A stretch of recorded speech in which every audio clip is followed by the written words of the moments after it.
Hola, muy buenos días a todas y a todos. Gracias por acompañarnos a esta sesión del seminario Diálogos entre Matemáticas y Cultura. El día de hoy nos acompaña Alondra Juárez. Ella es artista plástica. Ella estudió arte y diseño en la ENES Morelia.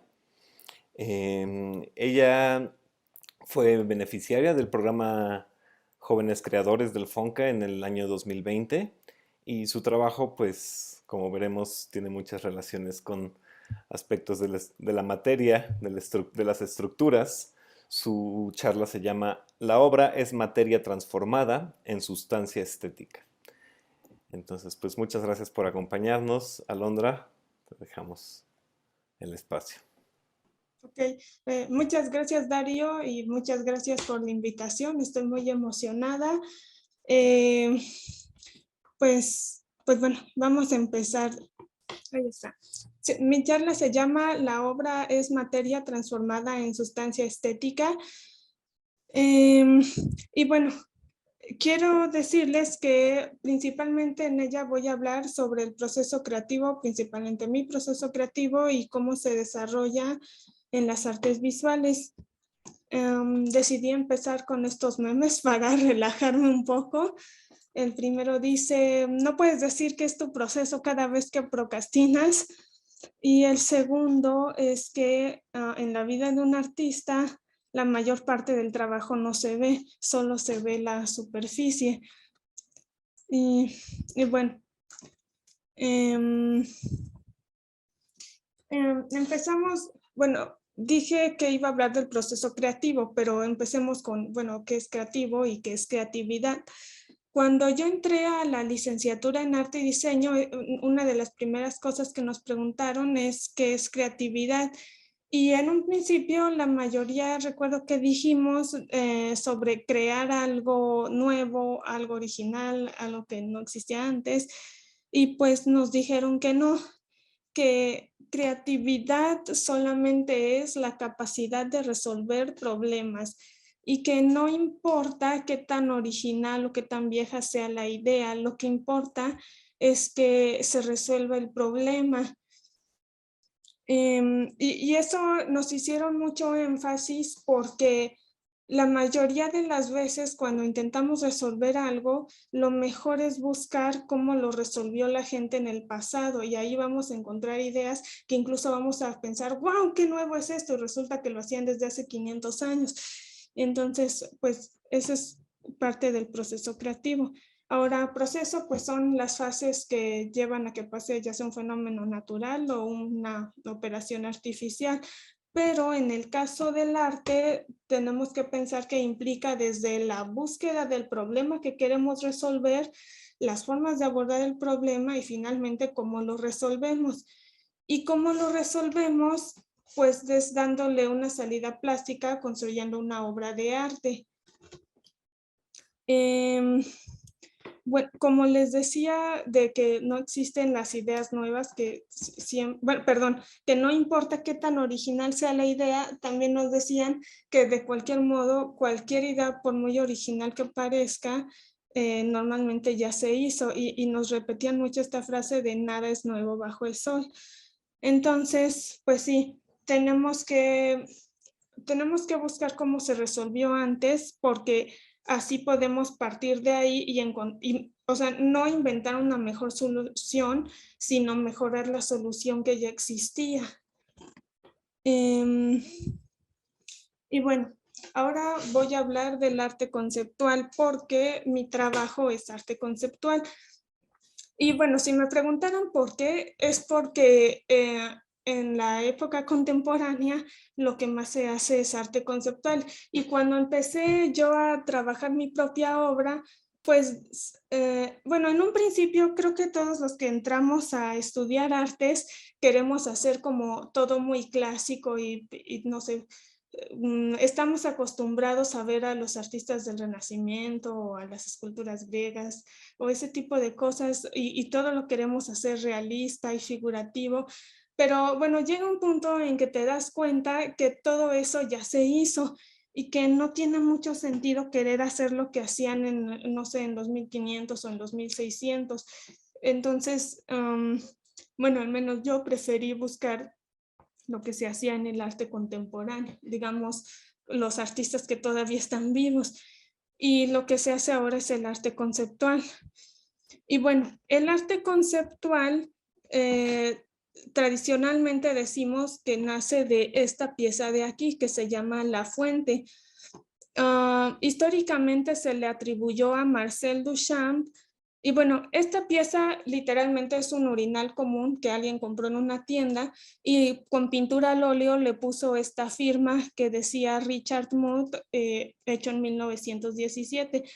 La pieza fue, bueno, se pagó para que se expusiera en la exposición de la Sociedad de Artistas Independientes de Nueva York, pero a pesar de que recibieron la pieza, la escondieron para que no se mostrara. Y entonces hubo algunos críticos que se quejaron de eso. Los críticos en realidad eran amigos de Duchamp que estaban, bueno, defendiendo a su amigo. En la actualidad se sabe que la pieza no fue de Duchamp. De hecho, Duchamp se la robó una amiga suya. Aquí escribí su nombre abajo, pero la verdad no sé cómo se pronuncia. Elsa von Freytag-Loringhoven o algo así. Se sabe que es de ella porque en una carta Duchamp le escribió a su hermana que su amiga Elsa le había enviado un urinal firmado como Richard Muth y le pidió que lo inscribiera en la exposición de arte, pero luego él tomó el crédito por ello. Bueno, en fin, el punto es que a partir de que se hizo esta pieza, bueno, los críticos de arte empezaron a hablar de, ¿cómo se dice?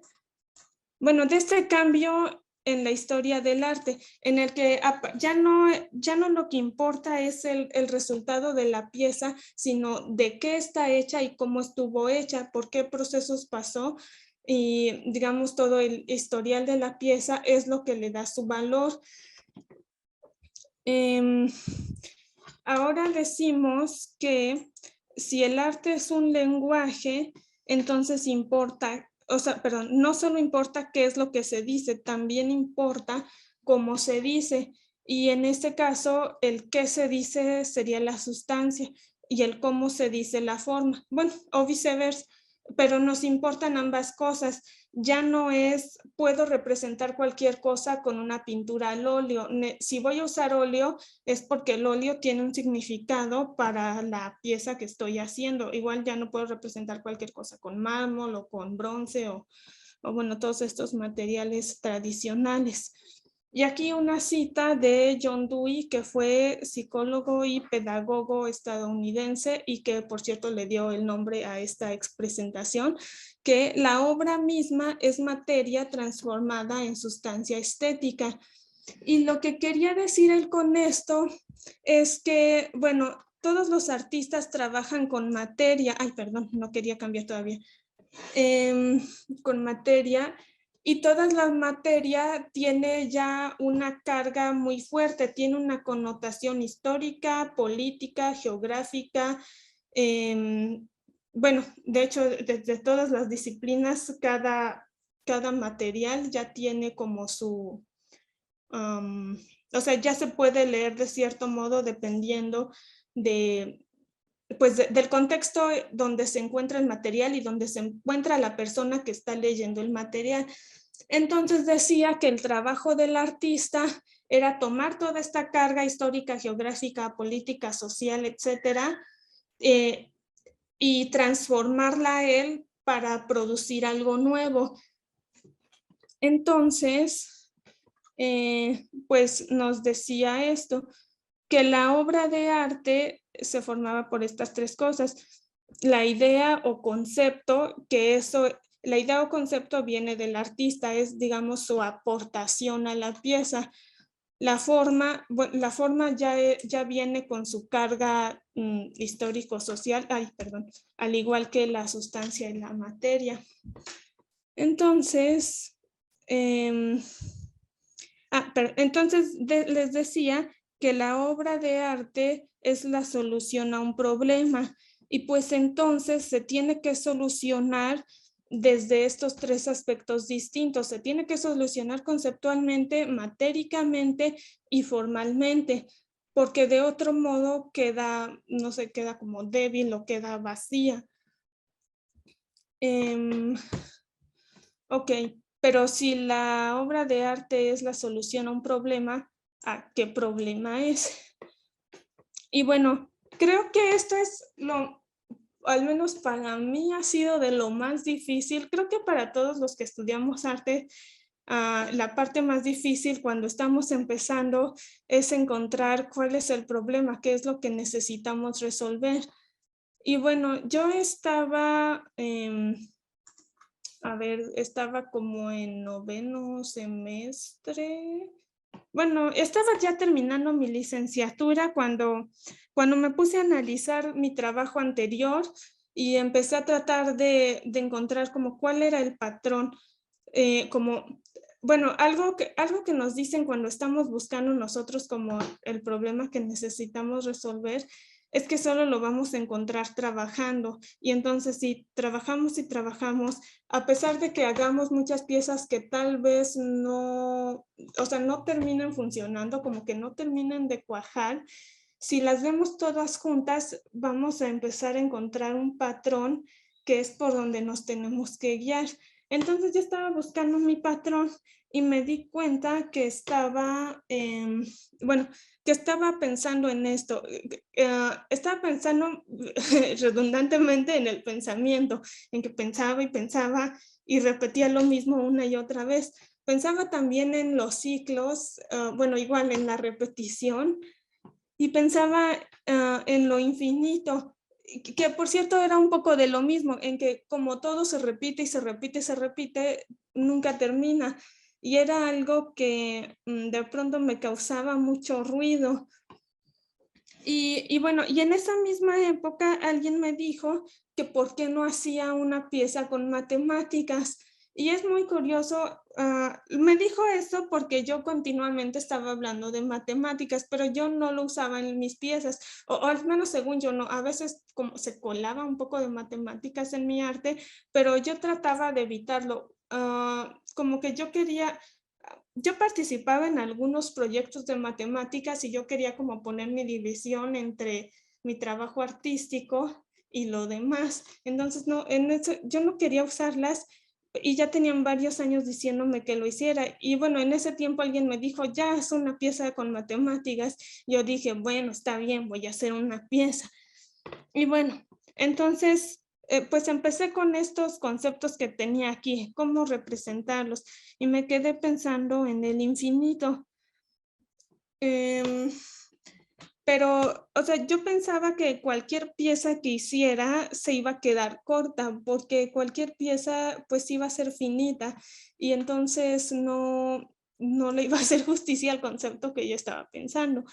Así que, bueno, así que una vez más, como ya les había dicho, de nada es nuevo bajo el sol, decidí buscar a quienes habían trabajado esto primero. Y pues ya había, ¿cómo se dice?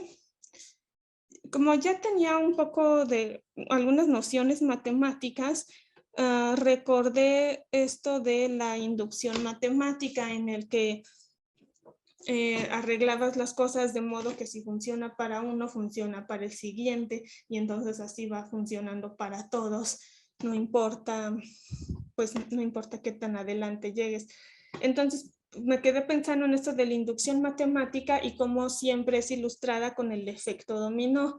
Entonces estaba pensando como infinito, dominó, inducción matemática, y repetición. Seguía pensando en esto de los ciclos y de la repetición. Y entonces recordé también la sucesión de Fibonacci, que, bueno, que se usa mucho en matemáticas, pero también se usa mucho en arte, y de cómo cada elemento de la sucesión viene de los dos anteriores, que de pronto también eso es una especie de repetición. Entonces tenía esta idea de dominó, Fibonacci, y fue como nació, pero bueno, aquí hay un diagrama de la espiral de Fibonacci, y fue como nació esta idea de hacer un juego con fichas de dominó, pero que nada más usara números de Fibonacci. Y como podrán ver, pues, también se juega diferente que el dominó.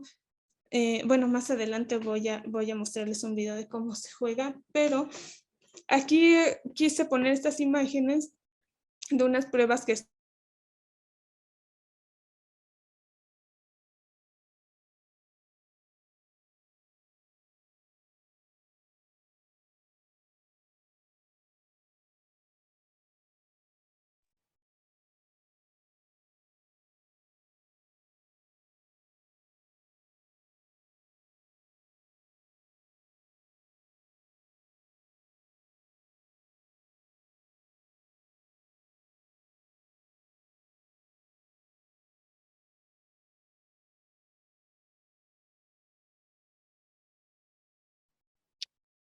Al público les pido que sean pacientes, parece ser que hay un problema de conexión con Alondra, pero Ok, quizá ya ahorita otra vez. regresé. Ok, ya Creo regresó. que perdí el internet o algo así.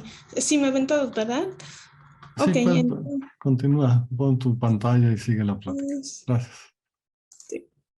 Ok, entonces, bueno, aquí están las fichas que hice con números de Fibonacci del 0 al 13. Son 28 en total, igual que en el dominó. Y bueno, eh, también con respecto a esto, bueno, si aquí ya lo había resuelto conceptual y formalmente, todavía me faltaba matéricamente. Y elegí trabajar con el acrílico porque es muy limpio y entonces no quería como distracciones del concepto que estaba trabajando, sino quería algo muy pulcro para, para pensar solo en el juego. Hice estas pruebas con acrílico transparente y con acrílico blanco. Creo que funcionó mucho mejor el transparente, entonces así fue como continué. Y aquí pueden ver un video un poco de cómo se juega el Fibomino. Juntas bueno, ahí pueden.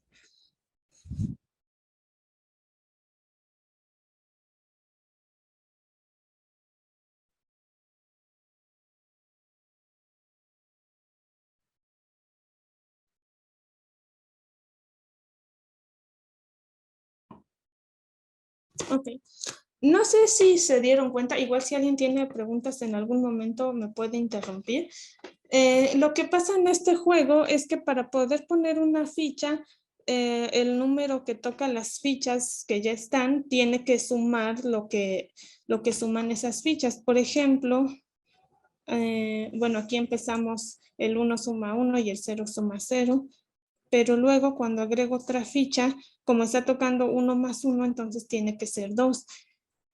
O luego, bueno, aquí del mismo modo, 1 más 1 igual a 2. En este caso, sumé 2 más 1 igual a 3 y 1 más nada, entonces sigue siendo 1. Y bueno, básicamente ese es el juego de Fibomino. Y paralelamente a esta pieza, porque me gusta trabajar más de una pieza a la vez, de pronto como que ayuda a que fluyan mejor las ideas. Por algún encargo en la escuela me pidieron que haga una pieza con un balón de fútbol y pues yo, bueno, la verdad no sé nada sobre fútbol, entonces pues me puse a investigar sobre qué es el fútbol y cómo se juega y todo eso.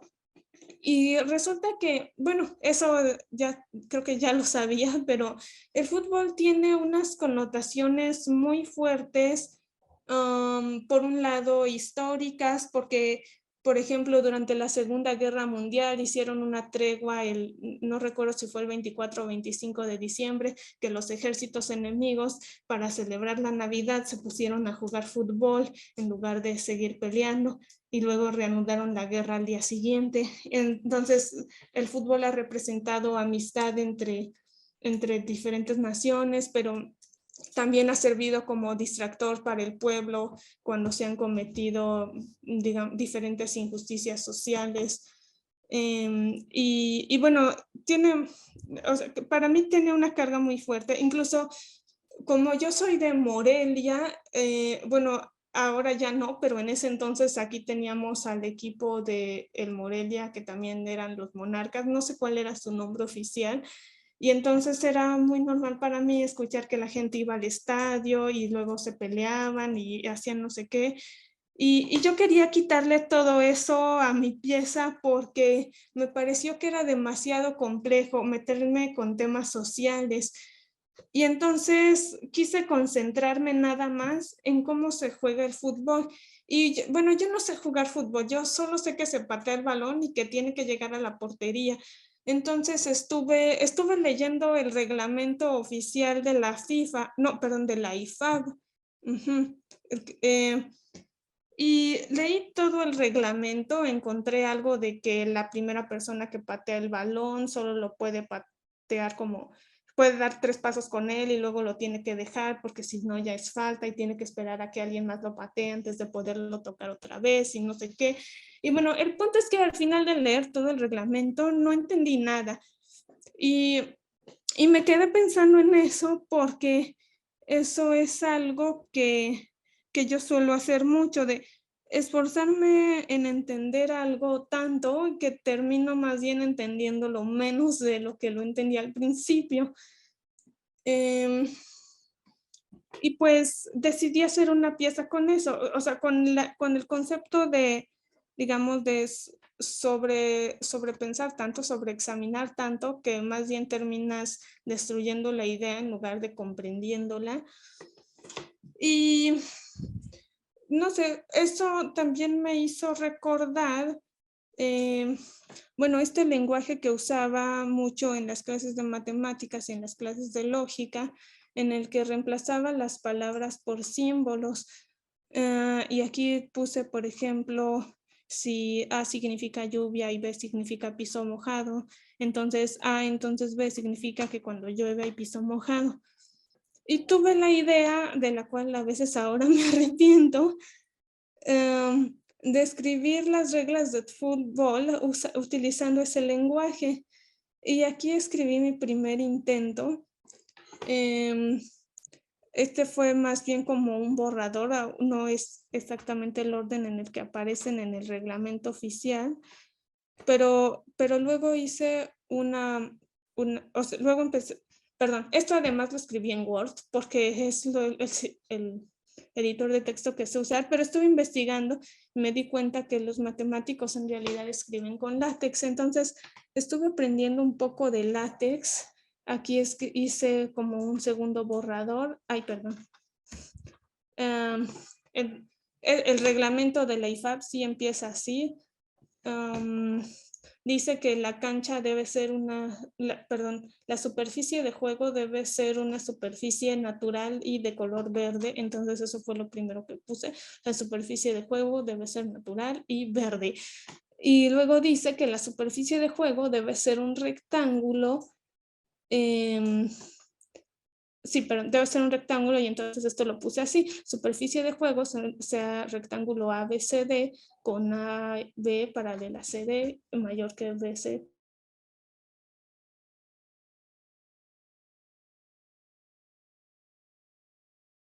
Y mi idea es terminar de traducir todo el reglamento.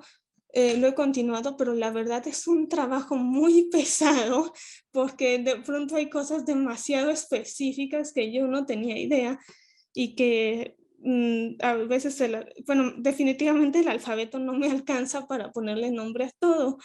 Y bueno, estuve investigando quién más había hecho algo parecido y encontré este trabajo de Oliver Byrne de 1847 en que ilustraba los elementos de Euclides de modo que, o sea, de modo que no utiliza ABCD, ángulo alfa, ni nada de eso, solo usa colores y así se explica muy bien cómo, bueno, pues estos elementos de Euclides. Y esto en realidad fue algo muy revolucionario para su época, porque, bueno, si yo viera esto, yo aquí claramente vería el estilo bueno, no sé cómo se pronuncia, o el estilo Bauhaus, pero en realidad este libro se publicó 60 años antes de que existiera la Bauhaus, entonces, bueno, este les ganó a los diseñadores. En fin, Habiendo visto esta referencia, estuve, por ejemplo, trabajando en la cancha de juego, haciendo diferentes anotaciones de cómo debe ser. Y bueno, esta es una pieza en proceso, pero junto con, bueno, esta pieza de la traducción del reglamento de fútbol va acompañada de otras piezas en las que, bueno, después de todo este análisis del reglamento, lo que sí puedo concluir es que necesitas un balón para jugar y que si no hay balón no puede haber juego. Entonces estuve haciendo, bueno, más bien deshaciendo estos balones de fútbol en mi estudio del fútbol y añadiendo esta leyenda, no ve, entonces no J, que significa si no hay balón, entonces no hay juego. Y es lo que yo entendí. Hice este otro estudio del balón y en este caso tuve la idea de ya no usar el balón directamente, o bueno, o sea, sí, pero ya no mostrarlo. Este es un tipo de prensado que se llama gofrado. Presionas el papel contra un objeto, en este caso el balón de fútbol, y nos queda este relieve. Ay, bueno, de hecho creo que en la otra foto se alcanzaba a ver mejor. Bueno, y aquí se alcanza, sí alcanzan a ver el balón, ¿verdad? Y también tiene la leyenda, no ve entonces no J, o sea que sin balón no hay juego. Y bueno, aquí sí quedó la pieza finalmente. Y bueno, habiendo hecho estos trabajos, el del Fibonacci y este estudio del fútbol, ya me di cuenta que empezaba a ver un patrón en lo que estaba haciendo. Primero estaba el pensamiento. Segundo estaba el juego, porque usé el dominó y el fútbol. Y tercero estaban las matemáticas, porque en ambos usé matemáticas. Y bueno, en el primero sí lo planeé usar las matemáticas. En el segundo se dio como, no sé, como de forma orgánica, se dio solo. Pero bueno, entonces me di cuenta que existía este patrón y que lo podía seguir utilizando. Y recuerdan que les había hablado de esto al principio, que la obra de arte se compone del concepto, de la forma y de la materia. Bueno, entonces decidí convertir esto en esto. Que si el concepto es el pensamiento, entonces la forma o la materia puede ser el juego y la que queda, materia o forma, puede ser las matemáticas. Y entonces empecé a trabajar en mi siguiente serie. Ah, no, perdón. Entonces decidí que tenía que investigar de qué era lo que estaba hablando. O sea, si voy a trabajar con el juego y matemáticas, bueno, obviamente sí tengo una noción de lo que significan cada uno, pero necesito conocer definiciones más formales. Entonces, primero investigué qué es el juego. Y bueno, según Johan Huizinga, que fue un pedagogo holandés, dice que el juego es una actividad que no tiene un fin o tiene su fin en sí mismo, que no persigue ningún bien. Y según él, que es una actividad irracional, puesto que los animales también lo practican. Yo no coincido en esta última parte, porque, o sea, realmente son irracionales los animales. Y estuve investigando un poco, la verdad, Johan Huizinga nunca aclara cuál es su definición de racional, pero en las definiciones que yo encontré, resulta que razonamiento es hacer una búsqueda por prueba y error. Y resulta que racional es quien es capaz de hacer esa búsqueda en su mente sin necesariamente llevarla a cabo en la vida real. Esto con el objetivo, bueno, de ahorrar energías, de no arriesgar su vida, y etcétera. Entonces, dice, ¿cómo se llama? Ya creo que es Ruth Laurent. Bueno, dice esta investigadora que existen dos tipos de racionalidad, racionalidad práctica, que nos permite formular ideas como puedo subirme a ese árbol a coger un fruto, o puedo meterme a ese estanque a atrapar un pez, o digamos ideas inmediatas, en escenarios inmediatos. Pero también está la racionalidad teórica que nos hace pensar en ideas muertas, y le llama ideas muertas a lo que no está en nuestro entorno inmediato, como cuando pensamos en un futuro muy lejano, como que cuando un niño dice yo quiero ser bombero cuando crezca, o, o qué pasaría si, no sé, si el cielo se pone verde, o no sé, estas ideas que no estamos viendo, pero sí las podemos formular. Y entonces, si por ahora nos olvidamos de la especie que estamos hablando, según las definiciones anteriores, un ser racional es el que es capaz de idear un escenario alterno o un universo alterno en su mente que es regido por ciertas leyes no necesariamente iguales a las de la realidad, aunque tampoco necesariamente diferentes. Pero si lo pensamos, eso mismo es jugar, es crear un universo diferente en donde se rigen ciertas reglas que el jugador está creando. Y entonces, bueno, a ver, esta definición la voy a leer porque me gusta mucho.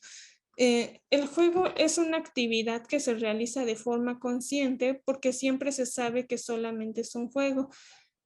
Pasa dentro de un límite de tiempo y espacio donde existe un orden diferente al de la vida ordinaria, un orden perfecto y bien definido, donde cada jugador juega un papel o un rol con funciones específicas. Las leyes que rigen este universo son establecidas por un acuerdo mutuo entre los participantes, que igualmente puede cambiar por otro acuerdo. Una mínima violación al acuerdo rompe el encanto, porque no importa nada de lo que exista fuera del juego, que es este universo. Más allá de contener un orden perfecto, es un orden perfecto donde el jugador toma cierto control sobre todo el universo. Y esto es un poder que no se puede obtener en ninguna otra práctica. Y entonces de aquí concluyo que jugar no solo es una actividad racional, sino que tener la capacidad de jugar demuestra la racionalidad del individuo. Y bueno, todo esto desde un punto de vista sociológico. Bueno, esto ahorita no es tan importante, pero entonces estuve pensando en cómo se ve el juego desde un punto de vista matemático. Y entonces estudié algo de teoría de juegos y decía que la teoría de juegos es un estudio de modelos de conflicto y cooperación entre seres racionales e inteligentes que toman decisiones. Entonces, un ser racional es alguien que toma decisiones de acuerdo a sus propios propósitos. Bueno, o sea, en beneficio propio, no de alguien más. Y alguien inteligente es alguien que sabe qué decisiones tiene que tomar pues para poder llegar a su beneficio, porque puedes querer beneficiarte a ti, pero si tomas las decisiones equivocadas, pues no vas a lograr nada. Entonces, solo alguien inteligente puede hacerlo. Aquí de pronto hay un choque porque desde el punto de vista sociológico decía que el juego no genera bienes ni riquezas y desde el punto de vista matemático dice que un jugador inteligente maximiza su ganancia. Pero en realidad creo que no es realmente un choque porque el propósito del juego en ningún caso es generar ganancias. El juego se limita a la actividad regida por reglas. Las ganancias pueden ser una consecuencia del juego, pero no es el juego en sí. Entonces, digamos, se puede haber un intercambio de bienes durante el juego, pero no una generación de bienes. Entonces, tratando de, ¿cómo se dice?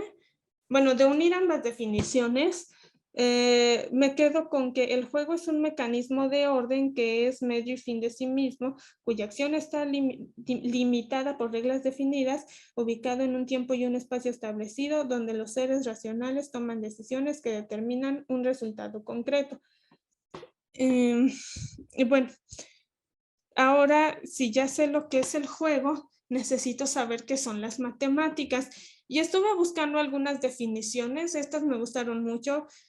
Esta dice que las matemáticas o la matemática es la colección de todas las pautas e interrelaciones posibles, lo cual creo que es muy bonito. Y esta otra dice que que las matemáticas es la ciencia del orden y la medida de bellas cadenas de razonamiento, todos sencillos y fáciles.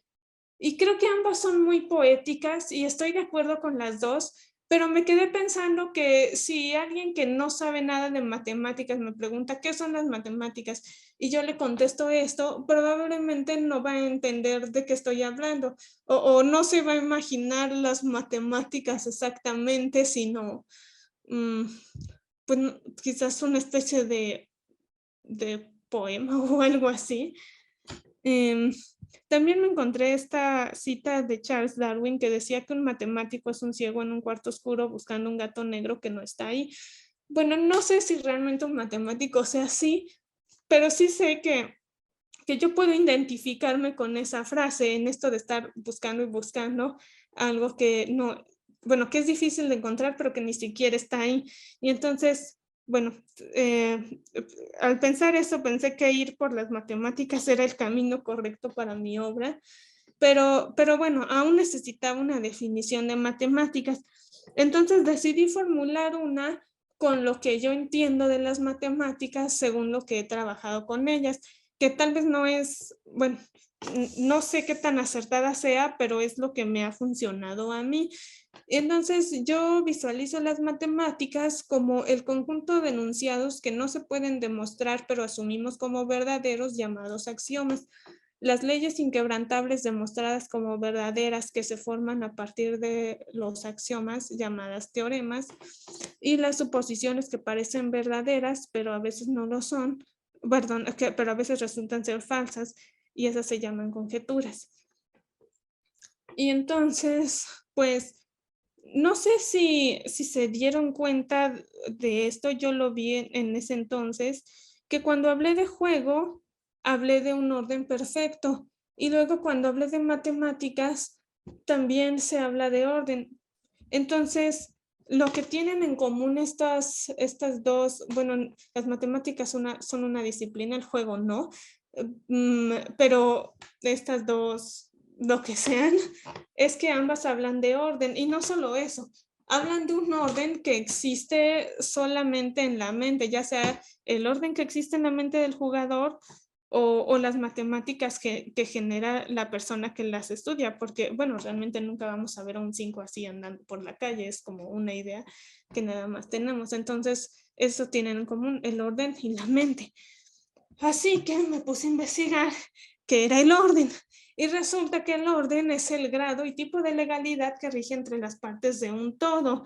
Esto significa que solo existe orden en sistemas complejos que tienen más de una parte y que además se puede medir ese orden, o sea, es algo cuantitativo. Por otro lado, como ocurre en la mente, pues me puse a ver qué es imaginario. Y lo imaginario hace referencia a las representaciones mentales, o sea, lo que vive en la imaginación y no necesariamente corresponde a la realidad. Y juntando ambos, diría que el orden imaginario es la recreación de la realidad sesgada por la subjetividad de quien lo concibió, que se apega en menor o mayor grado a las leyes que conocía. Y pues seguí trabajando con eso, entonces creo que por aquí vamos a dejar la teoría y, ay, perdón, me faltó hablar de las referencias. Bueno, entonces después de haberme quedado con esto, con el orden imaginario, con el juego y las matemáticas, me puse a buscar qué otros artistas habían hecho lo mismo que yo. Resulta que Yoko Ono fue una de ellas, ella lo hizo en los años 60, como 30 años antes de que yo naciera. Hizo esta serie de piezas. En esta, por ejemplo, se trata de que el público llegue y la pise encima, pero ella dejó instrucciones para que así fuera. Entonces, en ese sentido, esto es un juego en el que, ¿cuál es la regla? Pisas el lienzo. Hay otro, esta es muy abstracta, esta es muy bonita, usa y es mucho más, ¿cómo decirlo? Quizás digerible. Utiliza un tablero de ajedrez en donde todo es blanco y entonces mientras estás jugando, pues puedes atacarte a ti mismo y en determinado momento ya no se sabe quién es uno y quién es el otro. Bueno, seguramente un ajedrecista profesional sí lo sabría, pero lo que es importante de aquí es que esta pieza habla de la guerra y como yo lo veo, habla de, bueno, en la guerra cualquier muerte es una pérdida para, digamos, para la humanidad. y cualquier victoria, pues también termina siendo algo, bueno, no para todos, más bien, no hay victoria, como todo es pérdida. Y bueno, está también Mel Bochner, que también trabajó con juego y con matemáticas. Hizo esta pieza con el juego de Go. Y ahí estoy viendo que... ok, perdón. Y este otro trabajo, este es del mexicano Gabriel Orozco, que hizo un tablero de ajedrez con puros caballos que no se atacan entre sí, sino que corren libres por el pastizal tablero.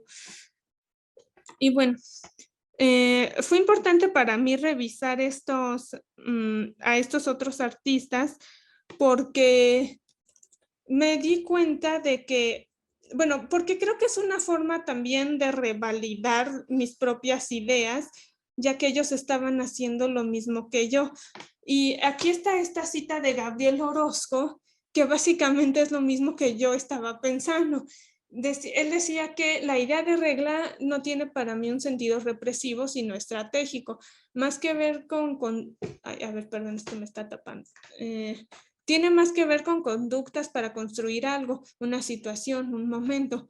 Cuando las cosas están dispersas, cuando no entiendes cómo están, puedes inventar una regla de conducta que tiene su propia lógica. La idea es generar nuevas reglas a partir de una situación conocida. Por otro lado, es interesante pensar en cómo puede trastocarse la geometría que genera esas reglas de conducta, incluso para ti mismo. El juego en el arte es así, rejuvenecer esa geometría y darle la vuelta. Y creo que eso es justo lo que yo estaba haciendo, buscar la regla y transformarla para que tuviera un mejor sentido para mí. Y también en ese momento me di cuenta que en general ese también es el trabajo del arte y eso es lo que hace el artista en este proceso de transformar la materia común con su carga histórico, política, social, nada, a transformarla en sustancia estética con tu propia aportación, ¿cómo decirle?, artística. Entonces, bueno, a partir de aquí estuve trabajando de forma más más disciplinada con la obra porque ya sabía, bueno, más o menos qué era lo que tenía que hacer. Entonces, si ya tengo esta triada, pues solamente tengo que rellenar los espacios. Empecé con esta. Si trabajo con la Ouija, puedo pensar que el concepto es la superstición. En la forma estoy usando la forma de la Ouija y la materia estoy usando el libro. Y bueno, que así como lo pongo tal vez no se entienda muy bien, pero ahora lo van a entender. Quiero advertirles que esta pieza me dolió mucho hacerla porque, bueno, me sentí muy mal por lo que le hice a estos libros. A ver, déjenme adelanto para que los vean un poco. Bueno, tuve que cortarlos para convertirlos en planchetas de Ouija. Y se preguntarán por qué. Y, bueno, lo que pasa es que partí de la idea de que la Ouija sirve para comunicarnos con los muertos, pero por otro lado también obtenemos conocimiento de ellos a través de los libros. Y digamos, lo primero lo vemos como algo muy supersticioso y lo segundo es algo muy racional. Entonces quise jugar con esa idea y convertir esta idea de la comunicación racional que teníamos en el libro, llevarla a la Ouija y ahora en lugar de leer las ideas en el libro, nos comunicamos directamente con el autor en un juego de Ouija. Y no sé, por cierto, si sabían esto, pero la Ouija realmente... o sea, realmente está patentada como un juego y quien tiene la patente de este juego es Hasbro. Así que si ustedes juegan a la Ouija, probablemente le deben dinero a Hasbro. Pero bueno, al estar investigando esto de quién tenía las patentes y todo de la Ouija, estuve viendo pues estos antecedentes del tablero. Y resulta que antes del tablero nada más se usaba la plancheta de este modo. Y pues fue así como estuve entonces trabajando los libros, nada más haciendo la plancheta. Tuve muchos inconvenientes técnicos. Por ejemplo, este fue uno de los primeros libros que corté Lo corto con una herramienta que se llama CNC, en que le digo a la computadora cómo cortar y la computadora manda una navaja y corta todo. Pero, por un lado, por la fuerza que tiene esta navaja, pues dejó todo maltratado el libro alrededor. Y por otro lado, como eran libros viejos y además les corté la mayor parte del lomo, terminaban deshojándose. Entonces tuve que hacerles un proceso de restauración, volverlos a encuadernar para que así quedaran. Y como podrán imaginar, es muy difícil encuadernar algo que tiene una forma tan irregular. Entonces, bueno, aprendí mi lección y en los siguientes libros primero los reencuaderné de modo que la costura de las hojas solamente quedara en el espacio en donde yo sabía que no le iba a cortar. Y eso por una parte, pero por otra parte, también para evitar un poco esto maltratado en el libro, convertí los libros como una especie de sándwich en el que le ponía una tabla de madera encima. Entonces, así, de ese modo, cuando entraba la navaja, alcanzaba a maltratar la madera, pero no alcanzaba a maltratar el libro. O sea, ya no quedaba despeluchado.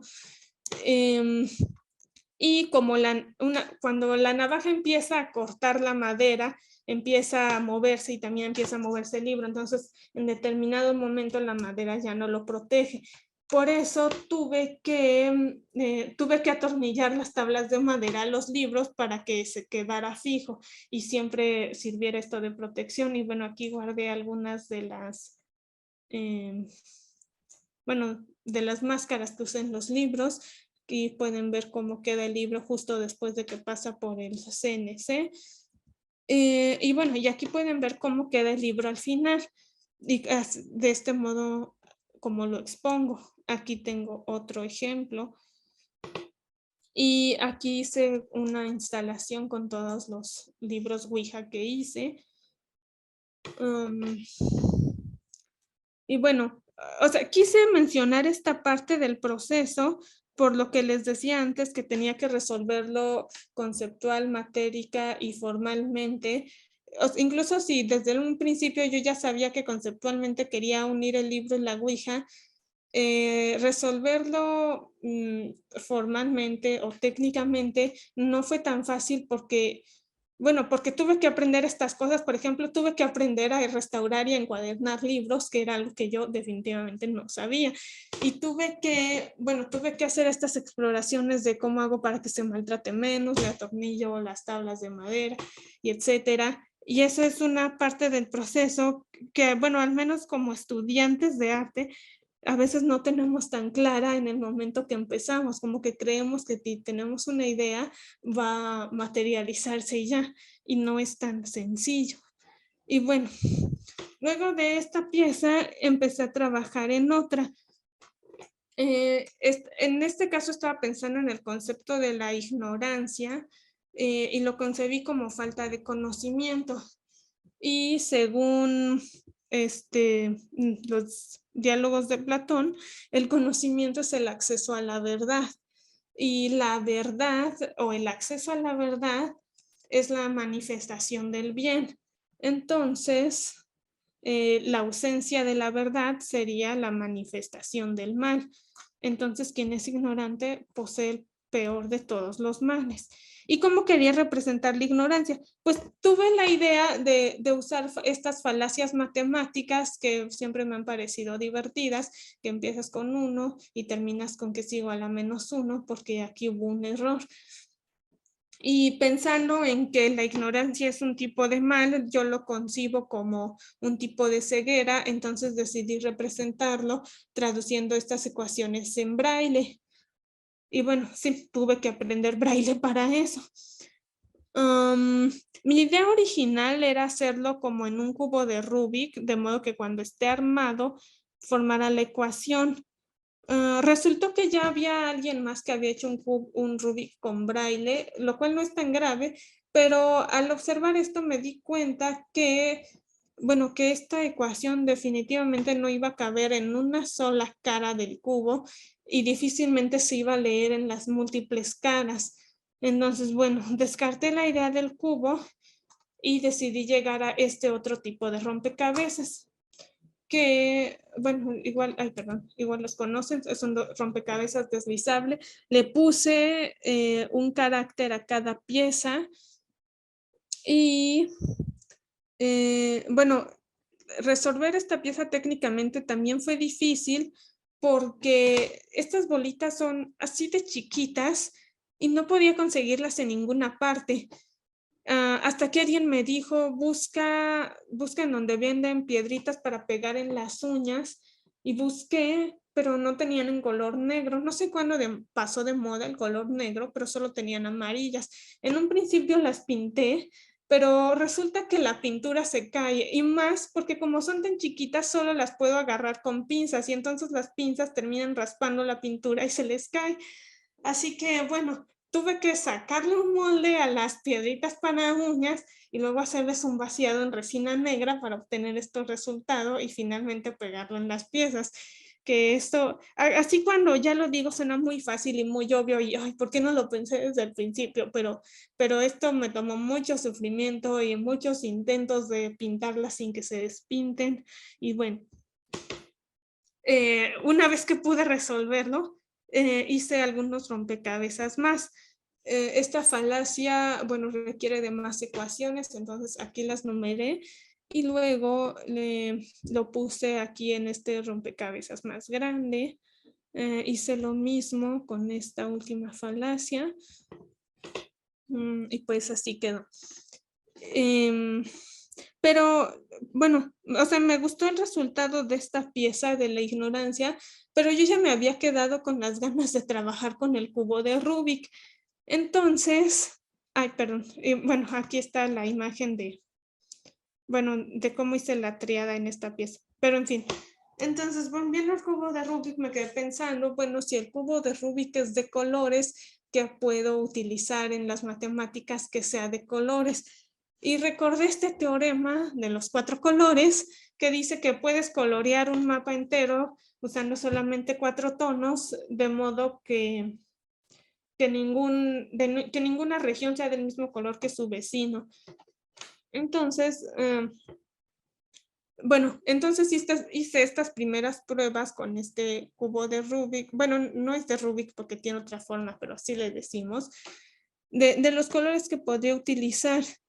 Pero luego me quedé pensando, a ver, no sé si lo escribí, no lo escribí. Bueno, cuando se resolvió este teorema de los 4 colores, que se resolvió con una computadora y hubo muchas personas enojadas porque decían que eso era trampa o que esa no era una demostración real. Y una de los 2 matemáticos que lo resolvieron dijo que había problemas para los que Dios no nos iba a dar una solución bonita y solamente con trabajo tedioso se iban a poder resolver. Entonces, por eso le puse así a esta pieza, Tedio de Dios. Y pensando en eso, decidí retirar los colores, porque si estamos hablando de tedio, pensé que sería mucho más poderoso usar nada más la escala de grises. Y bueno, aquí están desarmados en las fotos, pero cuando están armados, creo que se alcanza a distinguir también ninguna región es del mismo color que su vecino. Y bueno, en esta que creo que va a ser la penúltima pieza de la que voy a hablar, estuve pensando que antes estuve hablando solamente de teoremas y entonces ahora quise hablar de algo que no estuviera demostrado y decidí hablar sobre la conjetura de Collatz. Y bueno, esta conjetura dice que si tienes un número par, lo tienes que dividir entre 2. Bueno, o sea, puedes tomar cualquier número. Si es par, lo divides entre 2. Si es impar, lo multiplicas por 3 y le sumas 1. Y así te sigues dependiendo de lo que te salga. Y eventualmente siempre vas a llegar al 4 y luego al 2 y luego al 1. No importa con qué número empieces. Y entonces ahí, bueno, hasta ahora no ha importado. Entonces no se sabe si todos los números terminan llegando al 1 o si eventualmente va a aparecer algún número que no llegue al 1 utilizando estos movimientos. Pero bueno, de hecho, Paul Erdos dijo que las matemáticas no están listas para este tipo de problemas porque aún no lo pueden resolver. Y bueno, pensando en eso, en que aún no estaba resuelto y que, no sé, se me ocurrió traducirlo como en una especie de mapa, bueno, más exactamente en un mapa estelar, pensando en la idea de que los mapas solamente nos muestran el territorio conocido, pero no sabemos qué hay más allá. Bueno, aquí solamente mostré algunos de los números que sabemos que funcionan. Bueno, quizás la letra está muy chiquita, pero aquí cada puntito es un número. Este triángulo del centro tiene un 4 que va al 2, que va al 1 y luego, bueno, pues se regresa. Y en fin, hice este mapa estelar para representar estos números que ya sabemos que sí van para allá. Y decidí mezclarlo con el juego del Otelo, que bueno, igual no sé si lo ubican, tienes fichas que son bicolor y las vas volteando dependiendo del jugador. Se juega de un modo muy parecido, pero el propósito es llenar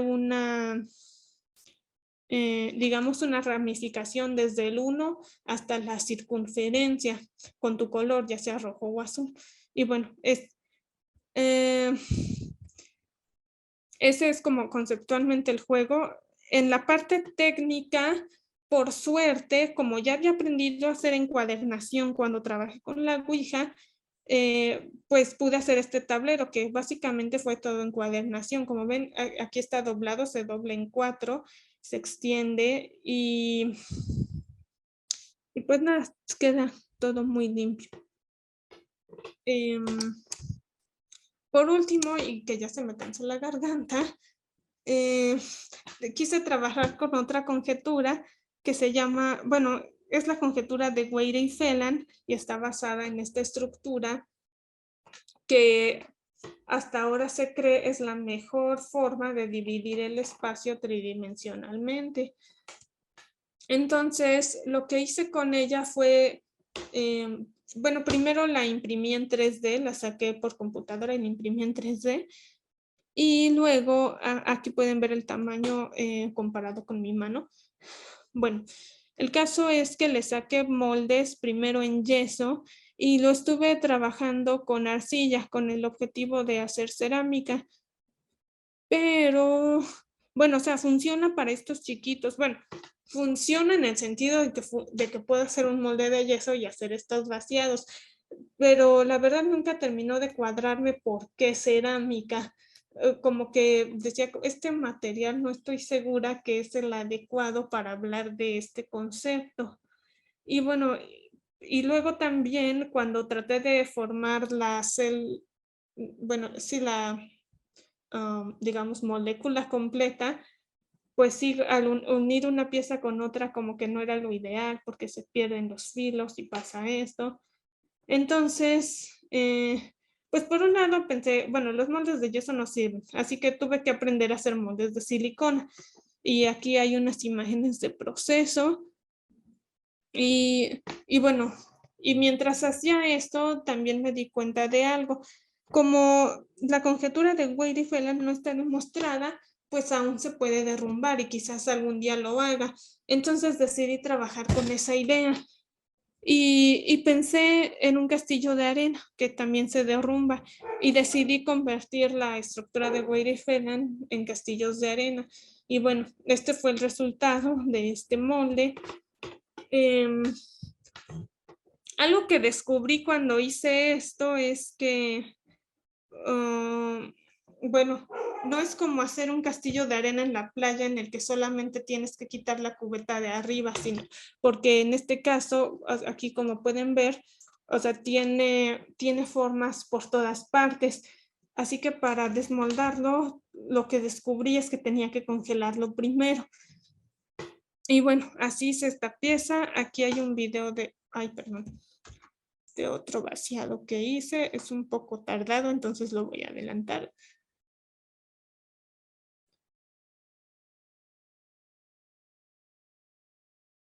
Aquí parece que está hecho piedra porque está hecho hielo. Hice 2 vaciados en ese momento.